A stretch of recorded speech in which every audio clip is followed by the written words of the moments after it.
Welcome to BeFM Drama. I'm your host, Ryan Estrada. Right now we're doing a mini-series of stories by one of the masters of horror, Edgar Allan Poe. But we're learning that his stories can actually be pretty funny. This time around we have what is easily my favorite Edgar Allan Poe story. And it's not the type of tale that you'd expect from him. The elements are there to create a spooky story. Dead body, a mysterious past, strange scientists. But the tale we're bringing you uses those elements to very silly ends. But first, we're going to bring you one of Poe's short poems. It's about the narrator watching in horror as all the important parts of his life slip away from him. This is Dream Within a Dream, as read by Farnaz Prosti.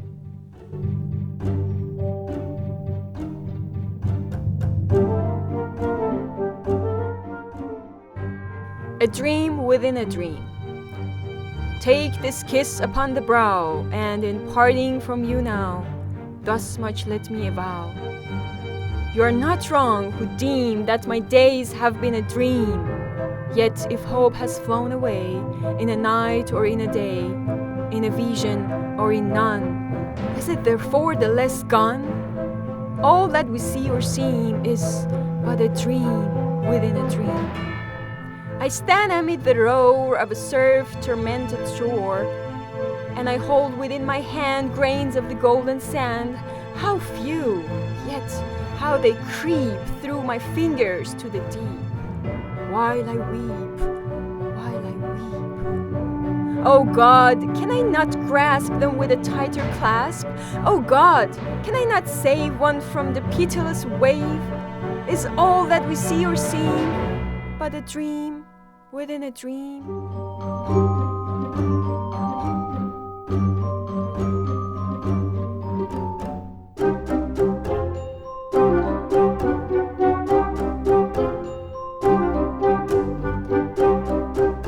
And now on to our main event. Next up is part 1 of Poe's short story, Some Words with a Mummy. This story is wild. It's about a crew of geeky scientists who have had one too many brown ales and decide to hook an ancient mummy up to a battery, just to see what would happen. And what does happen is straight up farce. Please enjoy Laura McLucky, Abe Puri and I in Some Words with a Mummy, Part 1.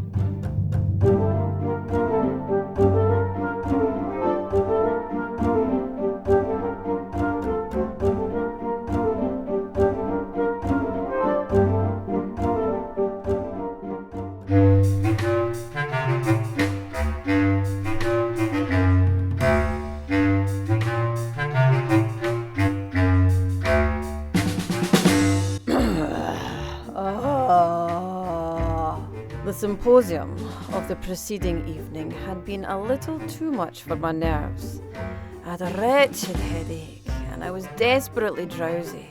Instead of going out therefore to spend the evening as I had proposed, it occurred to me that I could not do a wiser thing than just eat supper and go immediately to bed. A light supper, of course. I am willing to admit. And I also had a few bottles of brown stout, 5 or 6, in the way of a condiment. Having thus concluded a frugal meal and donned my nightcap with the serene hope of enjoying it till noon the next day, I placed my head upon the pillow and fell into a profound slumber. I could not have completed my third snore when there came a furious ringing at the street door bell, and then an impatient thumping at the knocker, which awakened me at once. In a minute afterward, and while I was still rubbing my eyes, my husband thrust in my face a note from my old friend, Dr. Panola. It ran thus. Come to me by all means, my dear good friend, as soon as you receive this. Come and help us to rejoice. At last, by long persevering diplomacy, I have gained the assent of the directors of the City Museum to my examination of the mummy. You know the one I mean? I have permission to unswathe it and open it. The mummy is now at my house. We shall begin to unroll it at 11 tonight. Yours ever, Panana. By the time I'd reached the Panona, it struck me that I was as wide awake as anyone need be. I leaped out of bed in an ecstasy, overthrown all in my way, dressed myself with a rapidity truly marvellous, and set off at the top of my speed for the doctor's. The mummy was extended upon the dining table, and the moment I entered, its examination commenced. For 8 years, it had thus stood, subject only externally to public inspection. We had now, therefore, the complete mummy at our disposal. We had great reason to congratulate ourselves upon our good fortune. We had some difficulty in getting the case open without injury, but inside we discovered, took out the body itself. We'd expected to find it, as usual, enveloped in frequent rolls or bandages of linen, but in place of these, we found a sheath made of papyrus and coated with a layer of plaster, thickly painted. Stripping off the papyrus, we found the flesh in excellent preservation with no perceptible odour. The colour was reddish. The skin was hard, smooth and glossy. The teeth and the hair were in good condition. The colour was reddish and the skin was hard and smooth and glossy. The teeth and hair were in good condition. The eyes, it seemed, had been removed. The glass ones substituted, which were very beautiful and wonderfully lifelike, with the exception of somewhat too determined a stare. The fingers and the nails were brilliantly gilded.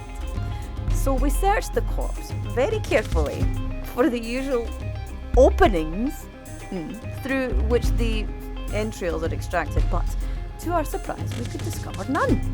No member of the party was at that period aware that entire or unopened mummies are not infrequently met.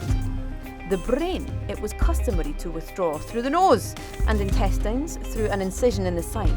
The body was then shaved, washed and salted, then laid aside for several weeks when the operation of embalming, properly so called, began.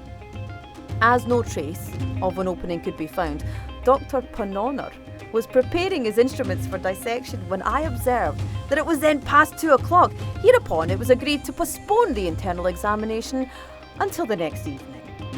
And we were about to separate when someone suggested an experiment or two.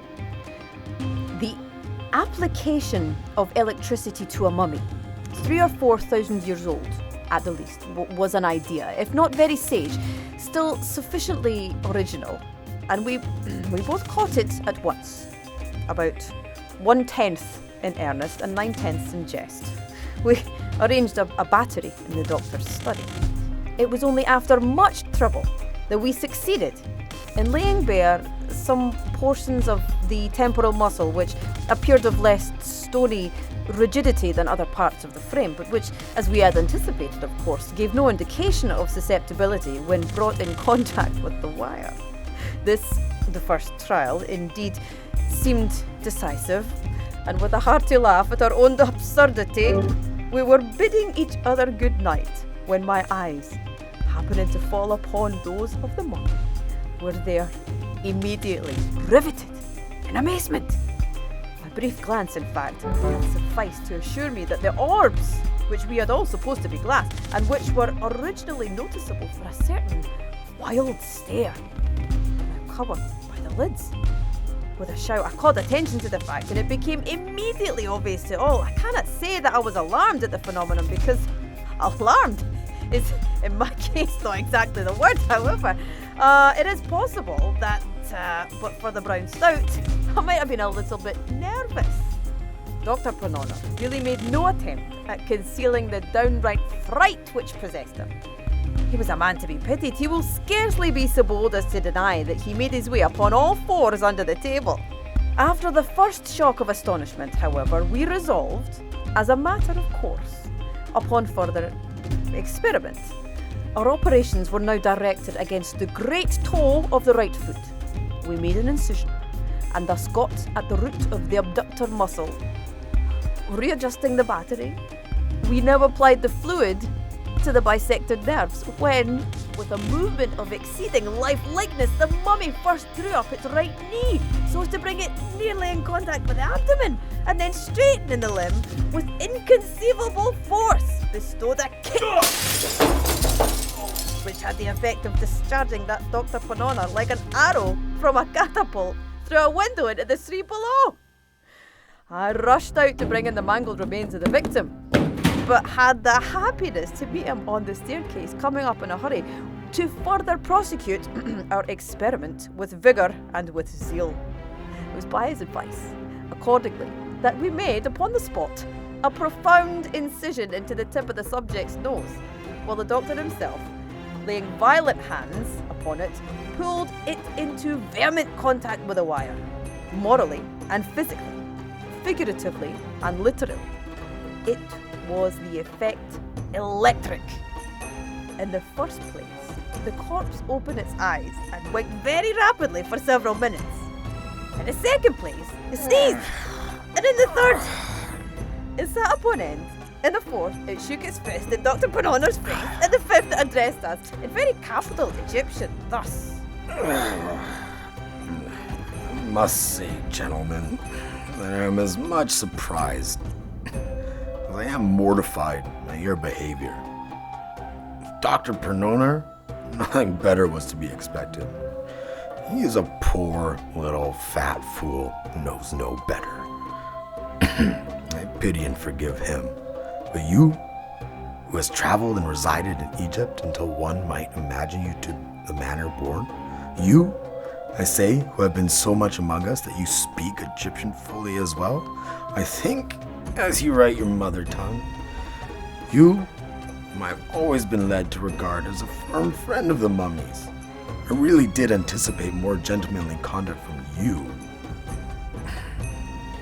What might I think of your standing quietly by and seeing me thus unhandsomely used? What am I supposed, by your permitting Tom, Dick, and Harry to strip me of my coffins and my clothes in this wretchedly cold climate? In what light, to come to the point, am I to regard your aiding and abetting that miserable little villain Dr. Pernona in pulling me by the nose? It will be taken for granted, no doubt, that upon hearing this speech under the circumstances, we either made for the door, or fell into violent hysterics, or went off in a general swoon. One of these three things was, I say, to be expected.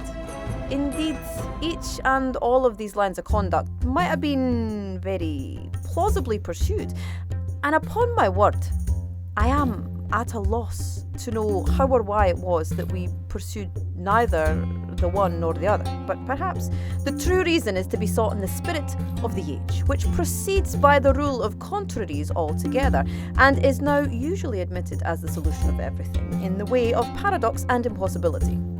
Or perhaps, after all, it was only the mummy's exceedingly natural and matter-of-fact coarse air that divested his words of the terrible.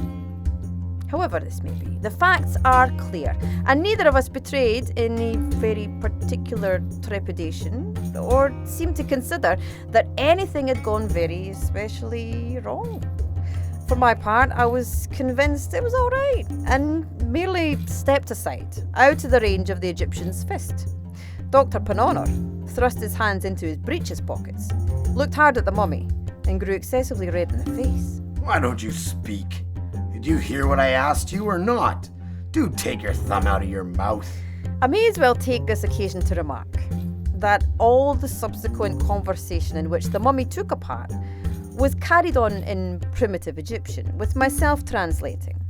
I busied myself in repairing the damages which our subject had sustained from the scalpel, sewed up the wound in his temple, bandaged his foot, applied a square inch of black plaster to the tip of his nose. It was now observed that the mummy had a slight fit of shivering, no doubt from the cold. The doctor immediately repaired to his wardrobe and soon returned with a black dress coat, a pair of sky blue plaid pantaloons with straps, a pink gingham chemise, a flap vest of brocade, a white sack overcoat, a walking cane with a hook, a hat with no brim, patent leather boots, straw-coloured kid gloves, an eyeglass, a pair of whiskers, and a waterfall cravat. Owing to the disparity of size between the Count and the Doctor, the proportion being as 2 to 1, there was some little difficulty in adjusting these habiliments upon the person of the Egyptian, but when all was arranged, he might have been said to have been dressed.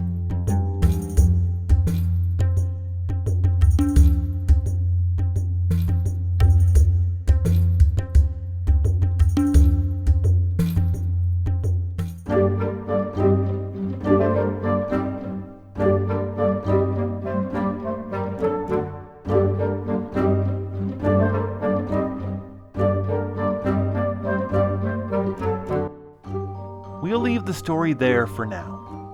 What's funny is, hooking up a mummy to a battery sounds like the beginning of a horror story. It sounds like that mummy is about to go on a rampage and start killing and cursing people, especially in a story by someone like Poe, who's known for horror. But instead, the mummy calls out the narrator for being a jerk, complains about the cold, borrows some pants, and they dress them all up in adorable outfits. It's so weird, and we haven't even gotten to the meat of the story yet. It's called Some Words with the Mummy, so next time on our final episode of the season, we'll learn what those words are and what they talk about when they meet a mummy. Thank you for listening to BeFM Drama. This was Dream Within a Dream and Some Words with the Mummy, Part 1 by Edgar Allan Poe. They were read by Abe Puri, Farnas Pernasti, and me, Ryan Estrada. Path of the Goblin King, Constancy 2, March of the Spoons, Twisting, Tabuk, and Desert City are by Kevin MacLeod of Incompetech and released under Creative Commons Attribution License. Thank you for listening to BeFM Drama.